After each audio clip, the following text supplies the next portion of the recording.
তো আসলে সচ্ছল মানুষ কিন্তু কখনো কারো কাছে হাত পাতে না। যাদের অবস্থা খারাপ, আর্থিক অবস্থা খারাপ বা ছেলে মেয়ে নাই, তারাই কিন্তু কারো কাছে না কারো কাছে হাত পাতে।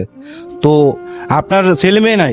মাইয়া 8টা, আষ্টটা মাইয়া? একটা মাইয়া প্রতিবন্ধী আচ্ছা, 25 বছরের। আপনার আপনার গ্রামের বাড়ি নিজের কই? চলা নিজে চলতে না, নিজের খাওয়া নিজে খাইতে পারে না, নিজের প্রসাব ফাইনাও করতে পারে না।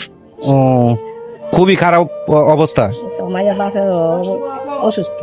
তো ওনার বাড়ি হচ্ছে নয়গাঁও। তো আমাদের আশেপাশে যারা প্রবাসী আছেন, যদি চিনে থাকেন, আমি চিনি নাই, যদি চিনে থাকেন, যদি হেল্প করার হয় তাহলে ওনার বাড়িতে পৌঁছে দিয়েন, উপকার হবে আর কি যদি পৌঁছান। আর আমি কিছু টাকা দিতেছি আমার সমর্থ অনুযায়ী। এদিকে সাদিক একটু এদিকে। তা আমি কিছু টাকা দিতেছি ওনারে, যতটুকু আমার সমর্থ আছে আর কি, ওই পরিমাণে দিতেছি আমি।